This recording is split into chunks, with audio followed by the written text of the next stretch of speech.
Hi friends, welcome back my channel cinema మస్తు మీ class life and టికెట్స్కి స్వాగతం సుస్వాగతం. మీరు బాగా ఒక ల్యాక్స్ ఆఫ్ శాలరీస్లో ఉండగా ఒక మెయిల్ వచ్చింది మార్నింగ్ మీరు ఆఫీస్కి వెళ్తే, today is your last working day, today is your last working day, you need not want any more services అని చెప్పి ఒక మెయిల్ వచ్చింది అనుకోండి. ఎలా ఉంటుంది? స్ట్రైట్ హాస్పిటల్ హాస్పిటల్కి వచ్చి, ఎందుకంటే lakhs of salaries, lot of investment, loans చాలా మటుకు లైఫ్ అనేది ఆ టెన్షన్స్, జాబ్ మీద ఒక లైఫ్ టెన్షన్ నడుస్తుంటుంది. జాబ్ మీద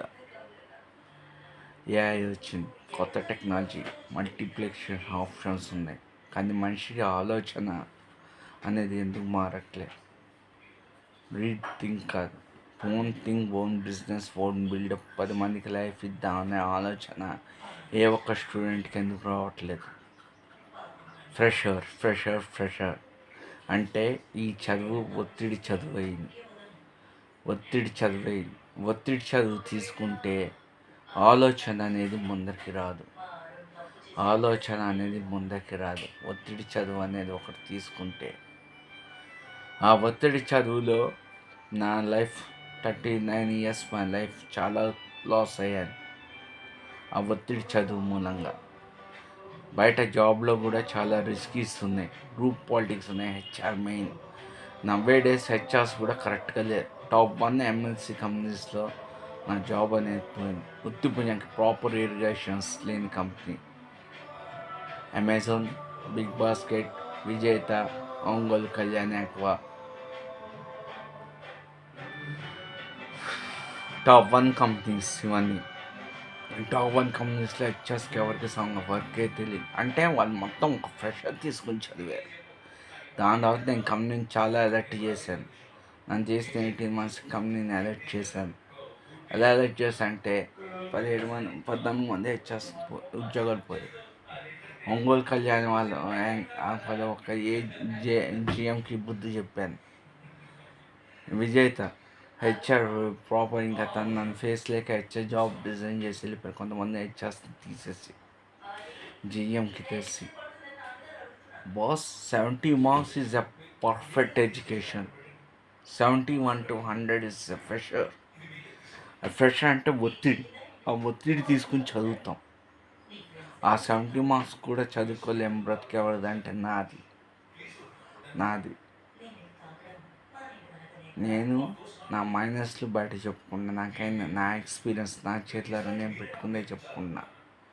ఎవరిని కించపరచాల్సిన అవసరం నాకు లేదు, ఎవరిని అవమానించాల్సిన అవసరం లేదు.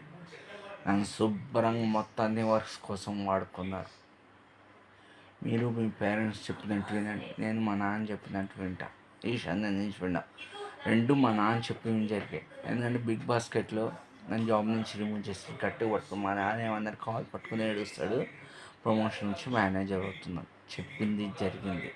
మా నాన్న ఏమన్నారు, మళ్ళీ వాడే హెల్ప్ చేయడు పెట్టాడు, వాడు తిప్పించుకునేవాడు అవసరమారా, మాట వినలే. నిజంగానే తిప్పించుకుని లాస్ట్లో కొంచెం గట్టిగా పట్టుకున్నాను. నేను కూడా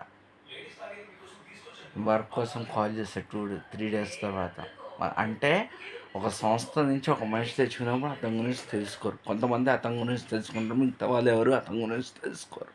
ఆ సంస్థ నుంచి వచ్చాడు కాబట్టి ఈడ తోపు కదా, వాడే ఒక వేస్ట్. మా నాన్న చెప్పాడు, మొత్తం మా నాన్న 3 చెప్పింది జరిగాయి. 3 మొదటిది వాయిస్ ప్రూఫ్ పెట్టా. ఫస్ట్ వాయిస్ ప్రూఫ్ కాదు, నేను ఏమైనా అమెజాన్లో హెచ్ఆర్సీలో కేసు వేస్తాను. అమెజాన్లో వద్దు, వాళ్ళకి అంత సీన్ ఏం లేదు అన్నారు. సరే మా నాన్న చెప్పినట్టాగే 18 months తర్వాత దాని రిజల్ట్ నాకు వచ్చింది. దాని తర్వాత 2 వాయిస్ ప్రూఫ్లు పెట్టా. మా నాన్న ఏమన్నా, వాడే ఎంక్వైరీ చేయడు పెట్టాడు, వేస్ట్ గాడు అన్నారు. చెప్పింది. మూడోది మా నాన్న కాల్ పట్టుకుని ఏడుస్తాడు, ప్రమోషన్ వచ్చి చెప్పింది జరిగింది. 4 వాడే అనిపించాడు, బాగా తిప్పించుకున్నాడు. బాగా నేను 2 days తర్వాత కాల్ చేస్తే వేసుకున్నాను. నీకు పని కావాలంటే మేము ఎందుకున్నాను ఆ కంపెనీలో, మేము పని చేయడానికి ఉందామంటే నీకు ఫ్రీ, కానీ నేను నీ ఆస్తి అడిగానంటే ప్రమోటింగ్ అని. సో మా నాన్న చెప్పిందే రైట్. నేను మా నాన్న చెప్తుంటే విండి, మీరు మీ అమ్మ నాన్న చెప్పినట్టు వినండి. Thank you very much. దేవుడు మా నాన్న గొప్పను, దేవుడు అమ్మ నాన్న గొప్పను అనేట్టు ఉన్నారు. వాళ్ళు ఏం చెప్తే అదే రైట్. సో నేను మా నాన్న చెప్పినట్టు వింటాను. విషయాల నుంచి వీడియో నచ్చితే లైక్ చేయండి, సపోర్ట్ చేయండి, ఛానల్ని సబ్స్క్రైబ్ చేసుకోండి, కామెంట్స్ 10 మందికి తెలపండి. Thank you very much.